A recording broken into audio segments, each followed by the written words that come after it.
Bismillahirrahmanirrahim. Assalamualaikum warahmatullahi wabarakatuh. Alhamdulillahirabbil alamin, nahmaduhu wa nasta'inuhu wa nastaghfir wa na'udzu billahi min syururi anfusina wa sayyiati a'malina. May yahdihillahu fala mudilla lahu wa may yudlil fala hadiya lahu. Asyhadu an la ilaha illallah wahdahu la syarika lahu wa asyhadu anna Muhammadan 'abduhu wa rasuluh. Allahumma shalli wa sallim ala nabiyyina Muhammad wa ala alihi wa sahbihi ajma'in. Amma ba'd.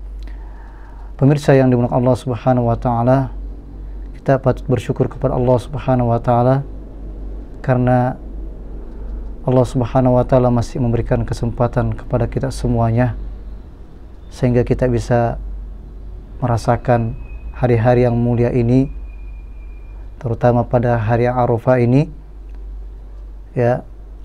Dan tentunya kita berdoa semoga Allah Subhanahu wa taala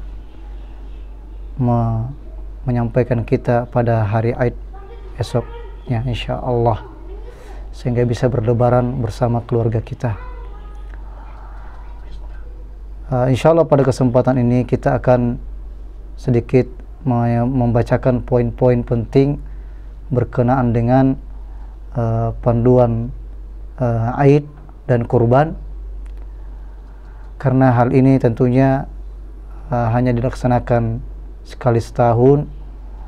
Tentunya terkadang kita lupa atau luput sehingga membutuhkan suatu hal untuk saling mengingatkan dan mengarahkan.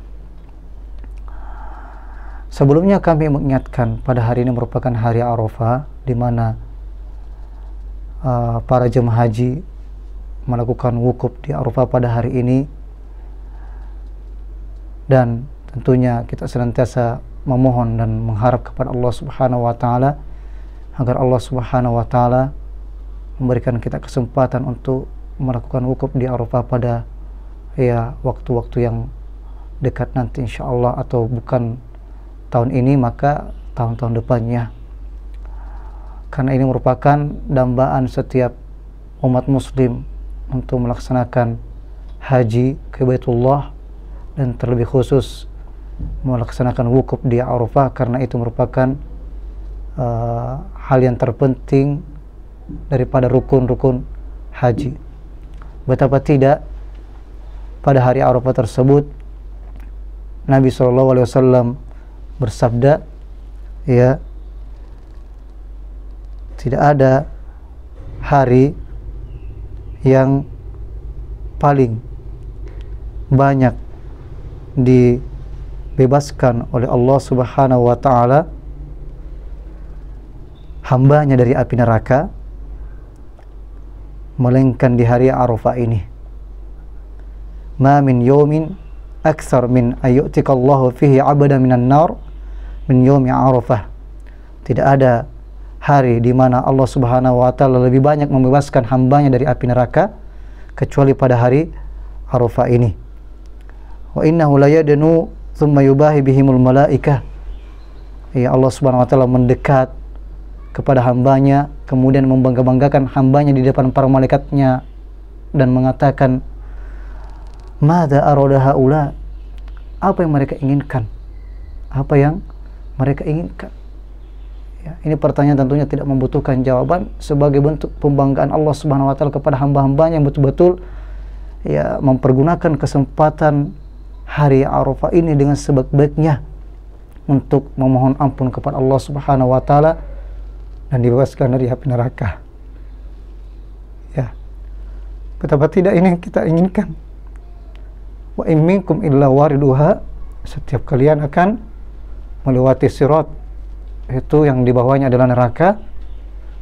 Ya, di antara salafus saleh pernah membaca ayat ini sambil menangis.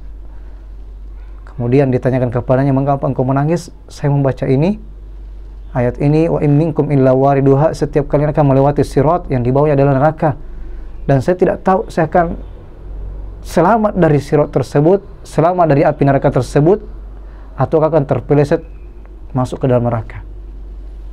Makanya inilah yang senantiasa kita minta kepada Allah Subhanahu wa taala agar dibebaskan dari api neraka. Doa-doa kita, Rabbana atina fid dunya hasanah wa fil akhirati hasanah wa qina adzabannar.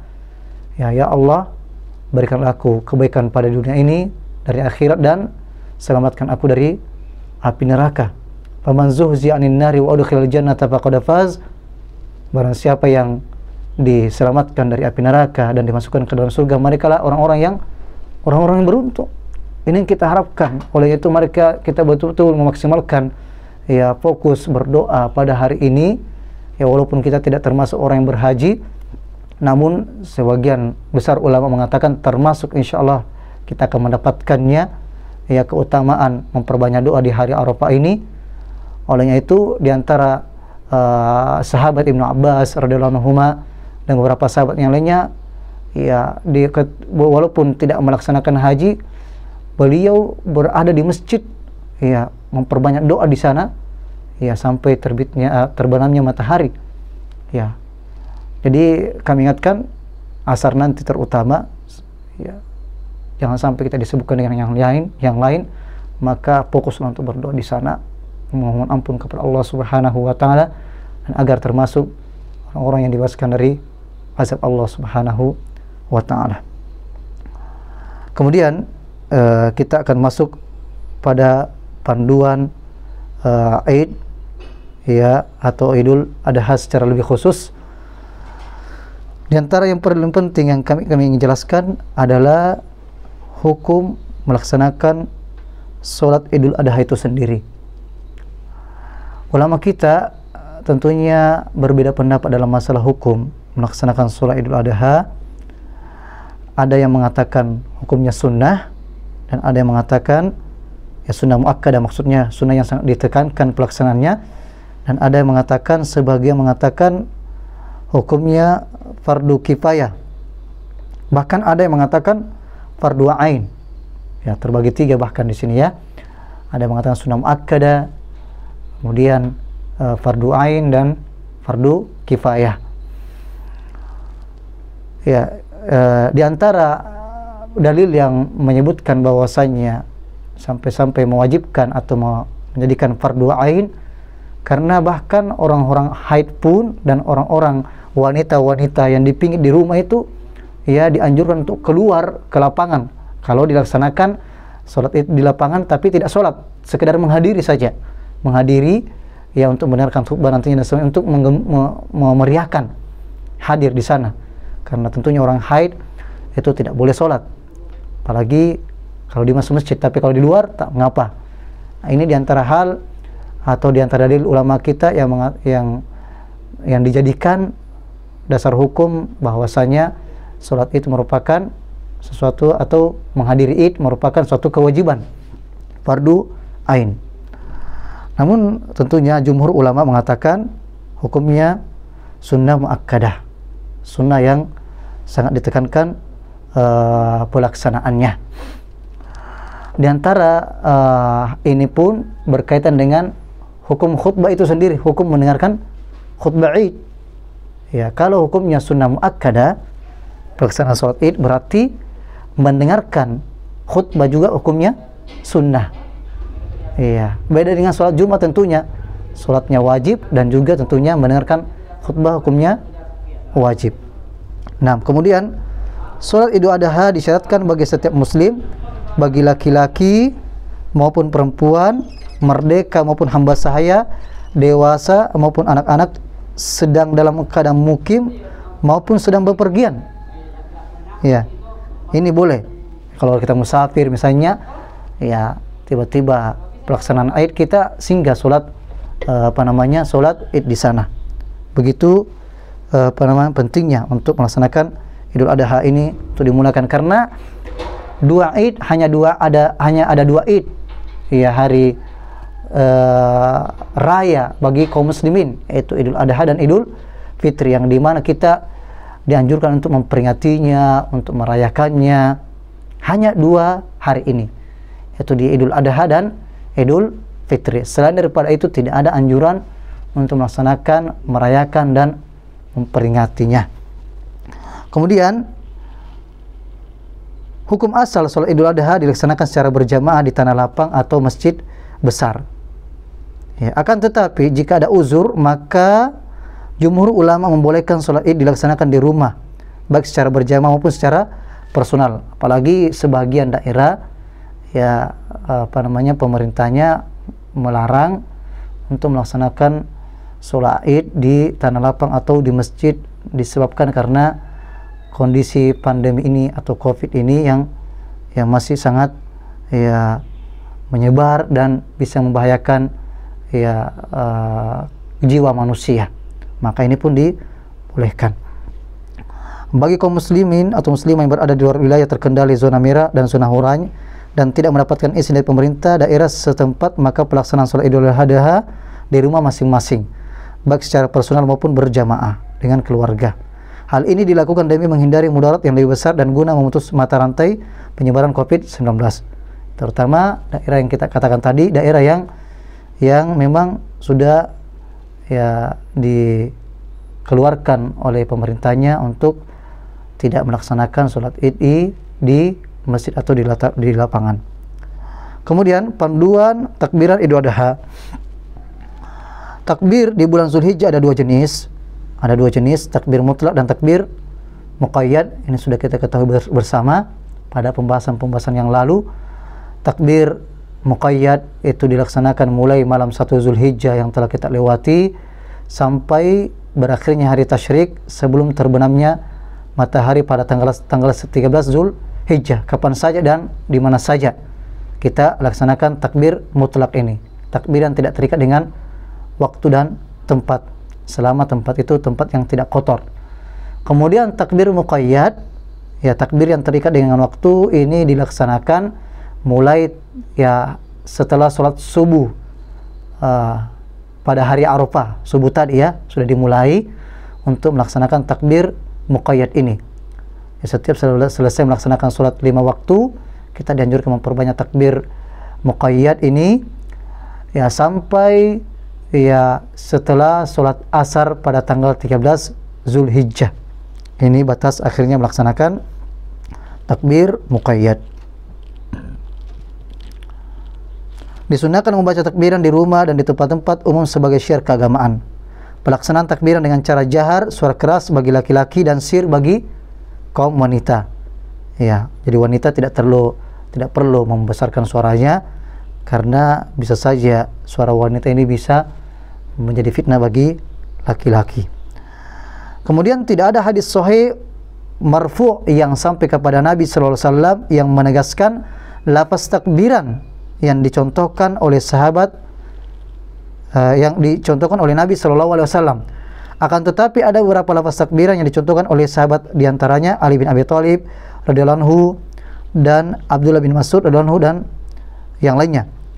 Ali bin Abi Thalib radhiyallahu anhu dan Abdullah bin Mas'ud radhiyallahu anhu mengucapkan pada saat takbiran, Allahu Akbar, Allahu Akbar, la ilaha illallah, Allahu Akbar walillahil hamd. Ini yang masyhur, yang ada riwayatnya dari sahabat Ibnu Mas'ud dan Ali bin Abi Thalib radhiyallahu anhuma. Intinya tidak ada lafaz khusus. Jadi tidak boleh kita saling membid'ahkan dalam masalah ini, karena tidak ada lafaz khusus ya tentang berapa kali takbir, misalnya Allahu Akbar berapa kali, 2 kali atau 3 kali terserah, karena memang tidak ada lafaz khusus. Yang ada adalah perintah untuk memperbanyak takbir, yaitu Allahu Akbar, tahmid la ilaha illallah, dan tahmid yaitu alhamdulillah. Sehingga kita juga mendapatkan seperti di Saudi, Masjid Haram, Masjid Nabawi, justru menambah dengan apa? Salawat. Iya. Allahumma shalli ala Muhammad setelah bertakbir, tahmid dan tahlil. Ini menunjukkan bahwasanya memang tidak ada lafaz khusus ya yang diajarkan oleh Nabi sallallahu alaihi wasallam. Kemudian adab dan sunnah sebelum sholat Idul Adha. Yang antaranya adalah mandi dan memakai pakaian terbaik sesuai aturan yang disyaratkan. Mandi ini tentunya jamaah sekalian yang perlu kita tekankan di sini. Hukumnya tentunya mandi sunnah. Ya, mandi sunnah. Hukumnya sunnah. Tidak sama dengan mandi wajib. Artinya apa? Konsekuensinya juga berbeda. Maksudnya kalau kita berniat untuk mandi junub, mandi wajib, dan itu bertepatan hari Jumat misalnya, atau bertepatan bahkan hari Id, ya misalnya junub ya, junub pada malam harinya, atau bahkan mungkin setelah sholat subuh ya, junub, maka kita mandi wajib ya, sekaligus itu sudah termasuk mandi sunnahnya. Nah, tapi kita niatkan mandi wajibnya, Nah, kalau sudah diniatkan mandi wajib, diniatkan untuk mengangkat hadas besar dan hadas kecil, maka tidak perlu lagi wudu, selama tidak ada yang membatalkan setelah kita mandi tadi. Tapi kalau ada yang membatalkan wudu, maka kita tetap wudu lagi untuk sholat tentunya.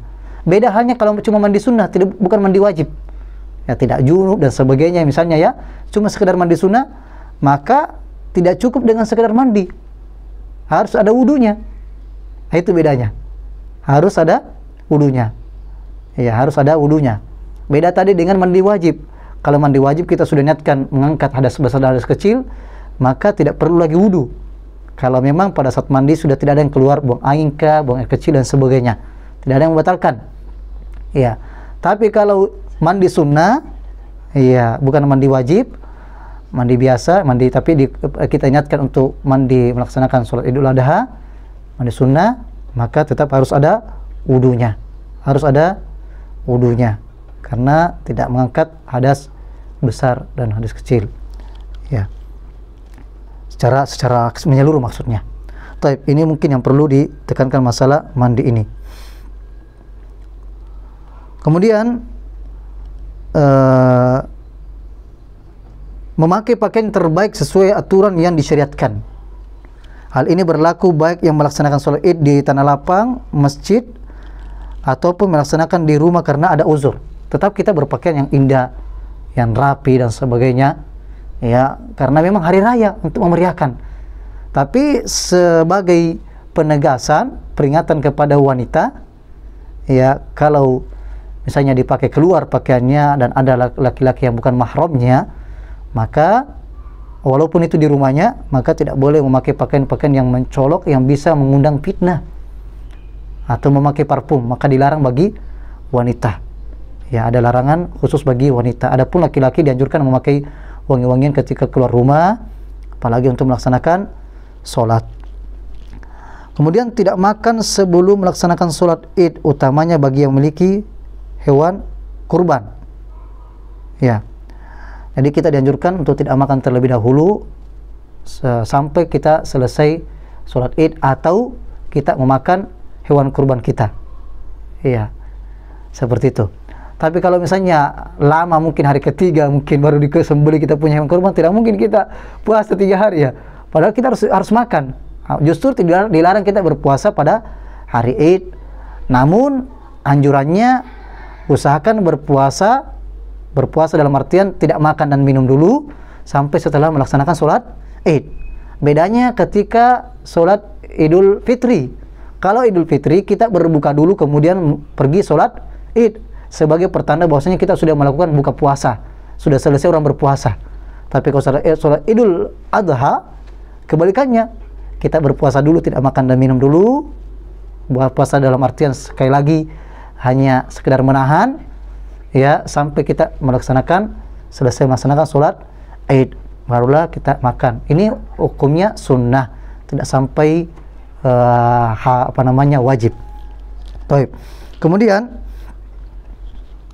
tidak ada sholat sunat khusus sebelum Id, begitu pula setelahnya tidak ada sholat sunat khusus, kecuali kalau kita melaksanakan sholat Idul Adha ini di masjid.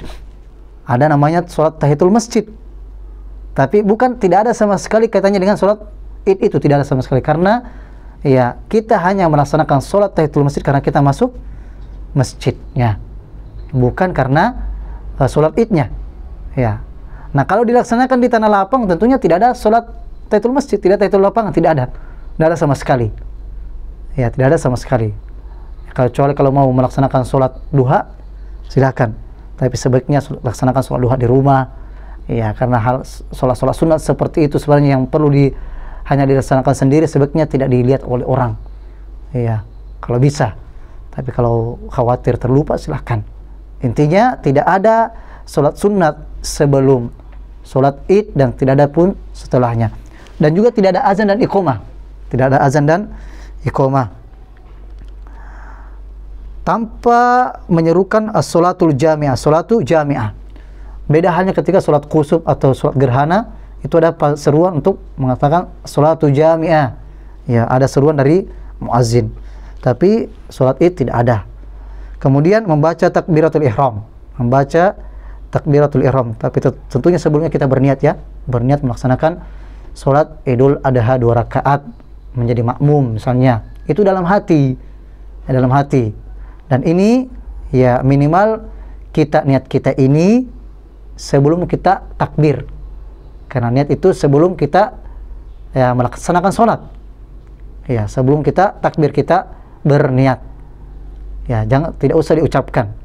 Karena justru diucapkan ini bisa membuat was-was bagi kita. Tapi kalau mengambil mazhab Syafi'i yang mutaakhir misalnya, ya, maka silakan memakai itu, tapi jangan menjadikan sebagai hal yang harus.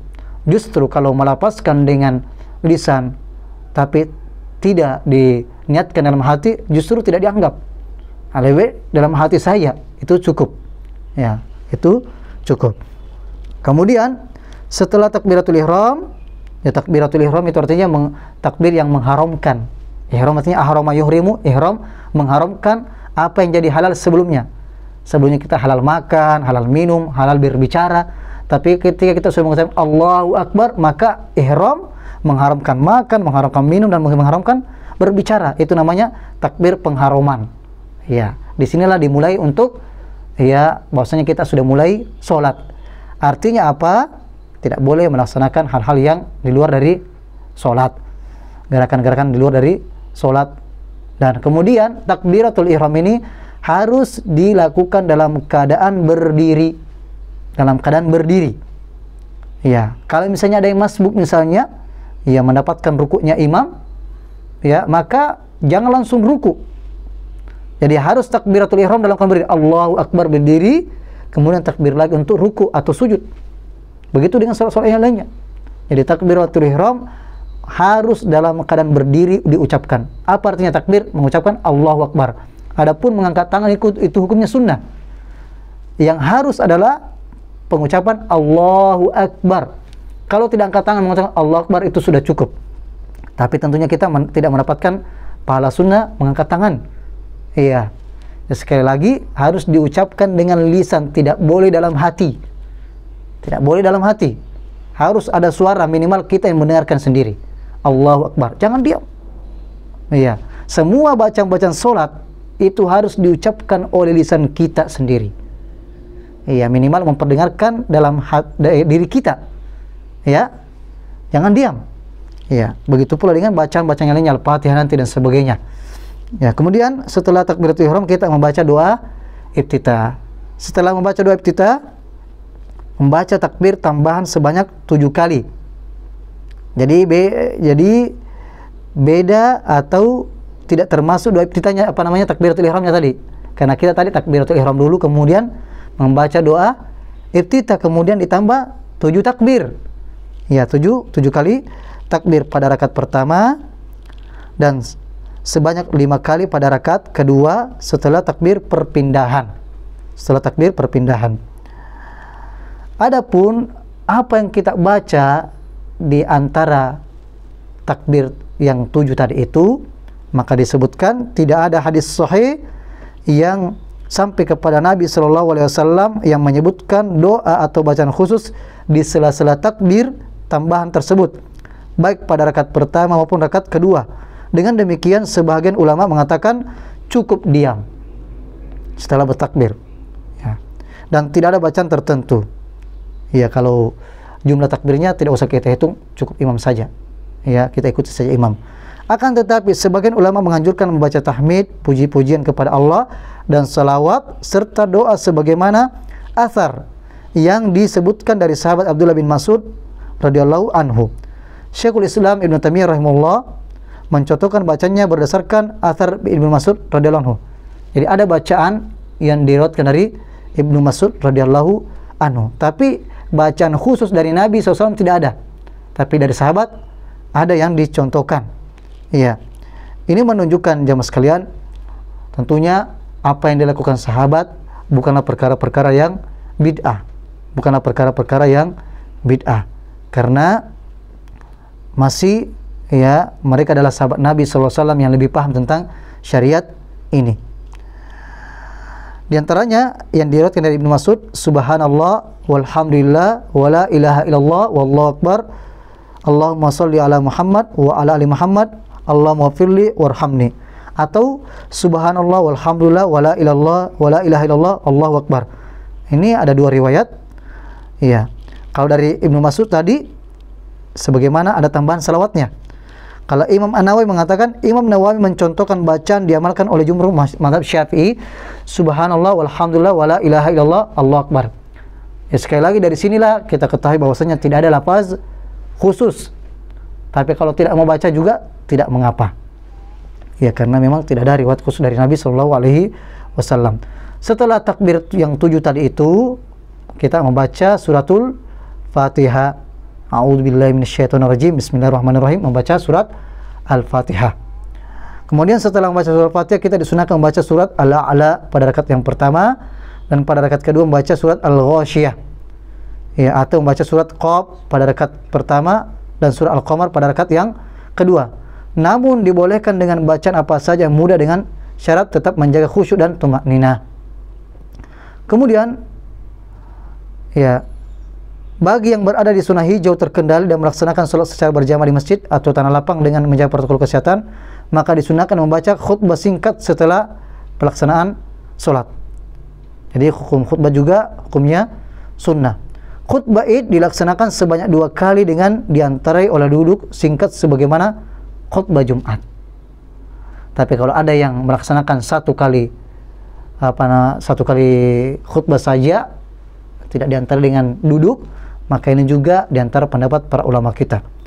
Tapi yang secara umum yang dilaksanakan di negara kita ini, tempat umum, maka kita juga mengikuti hal tersebut, melaksanakan 2 kali khutbah sebagaimana khutbah Jumat.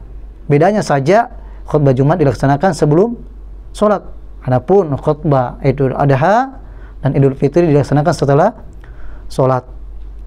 Apabila pelaksanaan sholat Id dilaksanakan di rumah, maka tidak disertai dengan khutbah meskipun sholat dilakukan secara berjamaah. Ya, ini diantara pendapat yang disebutkan oleh para ulama kita. Ada juga yang tetap menganjurkan khutbah. Kemudian adab dan sunnah setelah sholat Idul Adha. Tidak ada sholat sunat khusus setelah sholat Idul Adha. Setelah sholat Idul Adha tetap dianjurkan memperbanyak takbir, ya takbir mutlak di mana saja, dan takbir muqayyad setiap selesai sholat wajib. Disunahkan makan setelah sholat Idul Adha, utamanya dari hasil kurban kita. Tapi kalau belum ada, ya silakan makan, jangan sampai kita tidak makan. Ya, karena sudah dilarang berpuasa. Demi minimalkan kemudaratan penyebar COVID, maka semaksimal mungkin menerapkan sosial, ya prokes dan sebagainya. Bagi yang melaksanakan sholat di tanah lapang atau masjid besar, disunahkan menempuh jalan yang berbeda pada saat pergi dan pulang. Ini diantara sunnahnya juga. Ketika kita pergi, begitu pula juga pulang, kita mengambil jalan yang lain.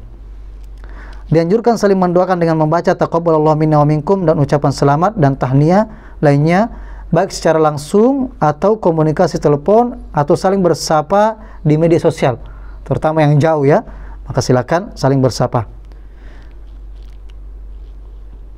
Ya, kunjungan dan ziarah antar kerabat kalau itu dibolehkan, ya pemerintah kita, tetangga dan yang lainnya, bertukar hadiah, ya saling memanggil untuk makan dan sebagainya, silakan. Adapun berkaitan dengan kurban, jamaah Allah Subhanahu wa taala, pemirsa Allah Subhanahu wa taala, hukum kurban atau udhiyah hukumnya sunnah muakkadah menurut jumhur ulama, dan sebagian ulama mengatakan hukumnya wajib. Dan perlu ditegaskan bahwasanya kalau memang kita tidak mampu berkurban, apakah itu onta, tentunya tidak ada onta di sini, atau sapi tidak mampu sepertujuhnya, tidak mampu satu seekor kambing untuk per orang, maka jangan dipaksakan. Dan tidak ada yang dimaksudkan sebagaimana yang diyakini oleh sebagian orang, kalau tidak ada bisa dikorbankan seperti kambing misalnya, minimal ayam. Ya, kalau tidak katanya menyembelih ayam maka akan begini dan begitu. Sama sekali tidak ada hal yang seperti itu dalam ajaran Islam ini. Tidak ada yang demikian. Jadi ini hanya sunnah muakkadah bagi yang mampu. Ya. Ibadah kurban lebih afdol dibandingkan bersedekah biasa walaupun senilai harganya. Subhanallah. Jadi beribadah kurban, membeli seekor kambing atau sepertujuh sapi, ya, itu lebih afdol daripada kita bersedekah. Bersedekah senilai dengan harga tersebut. Itu begitu pentingnya, ya, begitu utamanya melaksanakan hewan kurban, penyembelihan kurban di masa-masa seperti ini. Dan perlu kita siasati sebenarnya, ini sebagai peringatan saja. Ya, terkadang muncul merasa ketidakmampuan, ya, jelang-jelang untuk hari pengorbanan itu. Karena mungkin banyaknya biaya dan sebagainya, biaya anak sekolah atau biaya-biaya cicilan dan sebagainya. Maka sebagai siasat hendaknya kita punya tabungan khusus untuk kurban tiap hari, misalnya ya berapa ribu, ya, itu kita lakukan sehingga tidak merasa berat nantinya pada saat kita ingin membeli hewan kurban.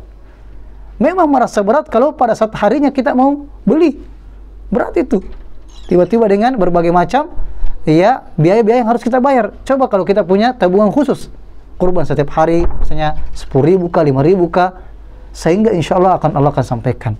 Begitu pula dengan tabungan haji, tabungan umroh dan sebagainya. Ada tabungan khusus untuk itu. Kemudian hewan yang dikurbankan hanyalah dari jenis unta, sapi dan kambing. Selain daripada itu, maka tidak masuk hewan kurban. Ya. Hewan yang dikurbankan harus cukup umur. Unta minimal 5 tahun, sapi 2 tahun dan kambing 1 tahun. Adapun domba dibolehkan yang berumur 6 bulan. Ini perlu diperhatikan baik-baik ini ketika membeli, ya, hewan. Ya, membeli, ya, sapi, ya, minimal, ya, 2 tahun. Ya, kambing 1 tahun atau domba 6 bulan. Ini harus hati-hati. Harus betul-betul ditanyakan berapa umurnya dan sebagainya. Ya, jangan sampai tidak sampai umurnya. Hewan yang dikurbankan harus bebas dari aib dan cacat, diantaranya buta kedua matanya atau salah satunya. Sakit juga tidak boleh, pincang juga tidak boleh, sangat kurus juga tidak boleh dijadikan hewan kurban. Karena tentunya kita harus, ya, mengorbankan apa yang terbaik, ya, mempersembahkan apa yang terbaik untuk Allah Subhanahu wa ta'ala. Qul inna salati wa nusuki wa mahyaya wa mamati lirabbil alamin. Katakanlah sesungguhnya salatku, sembelihanku, ya, hidup dan matiku hanya untuk Allah Subhanahu wa ta'ala. Fasholli li rabbika wanhar. Dalam surah Al-Kautsar ini Allah Subhanahu wa ta'ala menggandengkan salat dengan nahar, berkorban. Begitu pentingnya korban ini. Maka ketika kita berusaha salat dengan sebaik-baiknya, mempersembahkan kepada Allah dengan sebaik-baiknya, begitu pula untuk korban kita mempersembahkan untuk yang sebaik-baiknya. Yang sampai kepada Allah Subhanahu wa ta'ala takwa kita. Allah tidak butuh kepada dagingnya, ya, tidak butuh darah dan semuanya. Yang sampai adalah ketakwaan kita kepada Allah Subhanahu wa ta'ala. Innama yataqabbalullahu minal muttaqin. Sebagaimana kisahnya anaknya Adam, ya, disuruh berkorban. Allah Subhanahu wa ta'ala menerima satu di antaranya dan menolak yang lainnya. Dengan ayat Allah Subhanahu wa ta'ala, innama yataqabbalullahu minal muttaqin. Allah hanya menerima, ya, pengorbanan, ya, pendekatan diri kepadanya bagi orang-orang yang bertakwa. Maka ini harus kita perhatikan. Apa tujuan kita berkorban? Apakah hanya sekedar ingin dikatakan berkorban juga? Iya, dia mampu dan sebagainya. Jangan sampai seperti itu. Karena Allah mengatakan innama yataqabbalullahu minal muttaqin. Allah hanya menerima, ya, pengorbanan, ketaatan orang-orang yang bertakwa. Masalah keikhlasan kita, ya, keikhlasan kita kepada Allah Subhanahu wa ta'ala yang harus kita perhatikan. Ya, sebaiknya pemilik kurban yang menyembeli langsung kurbannya, namun boleh juga mewakilkan kepada orang lain atau paling tidak menghadiri penyembelihan hewan kita. Namun dalam kondisi pandemi yang mana tidak dianjurkan berkumpul dalam jumlah banyak, hendaknya penutup kurban atau siapa saja yang mewakilkan pengorbanan tersebut untuk mendokumentasikan pelaksanaan kurbannya. Ya, kemudian penyembelihan dimulai seusai sholat Idul Adha hingga akhir hari tasyrik, yaitu sebelum terbang matahari pada tanggal 13 Zulhijjah. Adapun yang menyembelih sebelum sholat Idul Adha maka tidak dianggap ya udhiyah. Ya, tidak dianggap udhiyah. Begitu pula yang menyembelih setelah berakhirnya hari tasyrik, misalnya pada malam hari, sudah malam ke-14 misalnya, maka sudah tidak dianggap ya hewan kurban. Kecuali kalau misalnya korbannya lari, hewannya lari misalnya. Hewannya lari tidak diketemukan kecuali pada esok harinya, baru bisa dipotong, tidak mengapa. Itu namanya uzur. Ya, tapi kalau disengaja maka tidak diperbolehkan. Adapun pembagiannya kalau misalnya hewan kurban kita nanti disembelih pada hari ke-13, ya, yang penting disembelih pada hari itu. Adapun pembagiannya esok harinya boleh. Ya, esok harinya boleh. Yang penting penyembelihannya pada hari Id atau hari tasyrik. Adapun pembagiannya bebas. Mau pada hari itu juga atau setelahnya, baik itu pembagiannya dalam keadaan masih mentah dagingnya atau dalam keadaan sudah masak. Tapi dibagi 3. Iya, sepertiga untuk kita dimakan sekeluarga, sepertiga kita untuk hadiahkan kepada yang kita kehendaki, dan sepertiga untuk orang miskin, orang fakir. Nah, ini harus kita perhatikan. Iya, yang penting ada untuk orang miskinnya. Iya, sepertiganya itu. Ya, atau lebih daripada itu. Yang penting ada untuk orang miskinnya. Karena supaya mereka juga merasakan betul-betul ya Id ini. Kemudian barang siapa yang menyembelih kurbannya sebelum salat Id, maka dianggap sedekah biasa dan tidak terhitung sebagai daging kurban. Kemudian apa yang kita baca? Ya, tidak usah repot-repot ya menghafalkan ini dan sebagainya. Cukup kita membaca sebagaimana menyembelih biasa. Bismillahi Allahu Akbar. Ya, kalau mau kita menyebutkan ya Allah ini dari sembelihannya si fulan, sebutkan itu siapa-siapa yang berkurban, maka silahkan. Tapi tidak mesti. Tidak mesti ya. Jangan sampai mau dipaksakan, tunggu dulu, belum dibaca namanya. Tidak mesti. Ya, karena itu sudah, yang penting sudah kita daftar, sudah kita biaya dan sebagainya. Ya. Nah, sempat kami lupa tentang masalah kurban ini. Jadi hanya satu orang yang boleh membeli kambing, artinya dengan biaya satu orang saja. Tidak boleh berserikat dalam membeli. Tidak boleh patungan di dalam membeli satu ekor kambing. Adapun sapi bisa sampai 7 orang. Adapun sapi bisa sampai 7 orang. Begitu pula ekor unta. Ya, bukan ekor unta, untuk satu ekor unta maksudnya. Satu unta. Ya, itu boleh sampai 7. Ya, adapun kambing hanya boleh 1.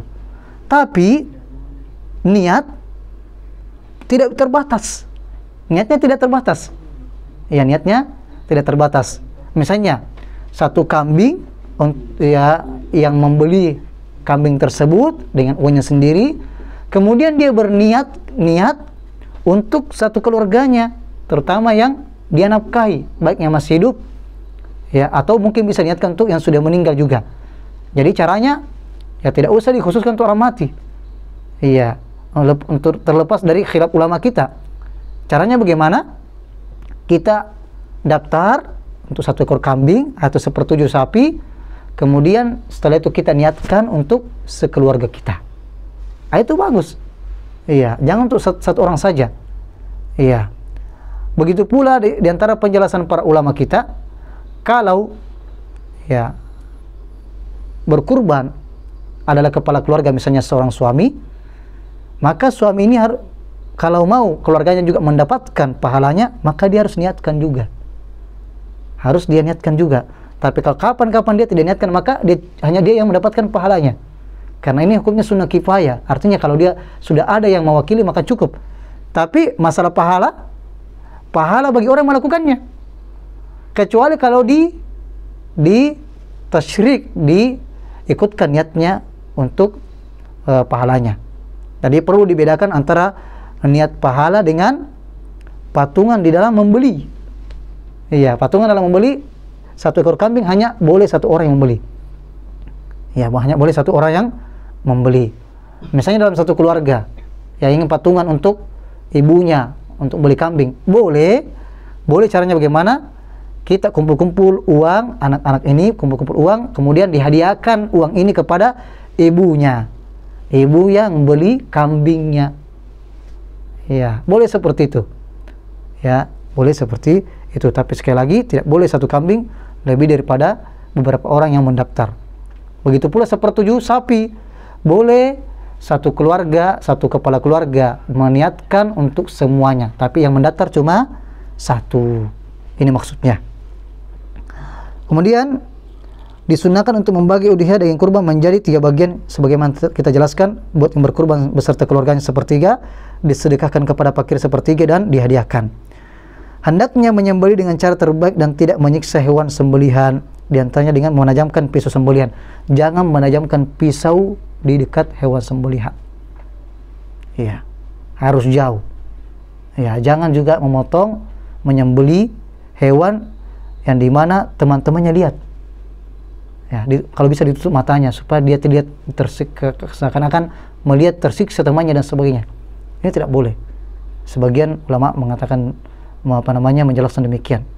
Karena sudah agak merasa tersakiti, ya, merasa kasihan dan sebagainya. Ya, kalau seperti itu ya dihindarkan, minimal tutup matanya supaya tidak dilihat, ya, atau dijauhkan.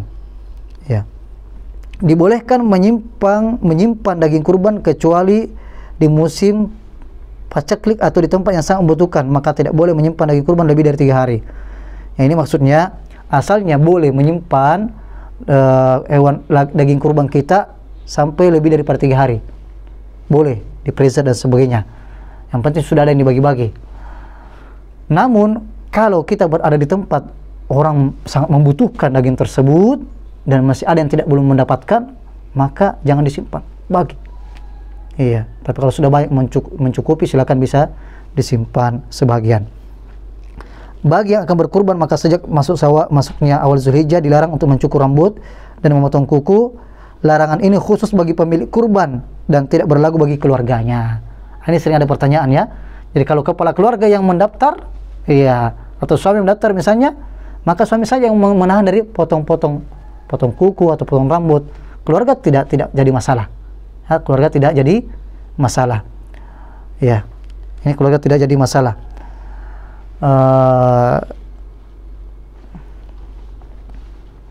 Ya. Nah, jikalau misalnya tiba-tiba ada hari ini yang baru mau berniat kurban, ya, maka pada hari ini dia menahan dari potong kuku atau cukur rambut. Iya. Kalau misalnya tiba-tiba baru ada uangnya, baru dia meniat kurban. Ya, mungkin demikian pemirsa yang Allah Subhanahu wa taala. Ternyata ya sangat panjang waktunya yang kami ambil. Mohon maaf atas segala waktunya. Ya, kami cukupkan segala yang benar datangnya dari Allah Subhanahu wa taala, segala kesalahan dari pribadi kami sendiri. Dan kalau ada yang luput atau yang salah, mohon diluruskan dari apa yang kami sampaikan tadi, karena kami hanya manusia biasa, tidak luput dari kesalahan. Kami cukupkan dengan doa kafaratul majelis. Subhanakallahumma bihamdik asyhadu an la ilaha illa anta astaghfiruka wa atubu ilaik. Wa sallallahu ala nabi Muhammad walhamdulillahirabbil alamin. Assalamualaikum warahmatullahi wabarakatuh.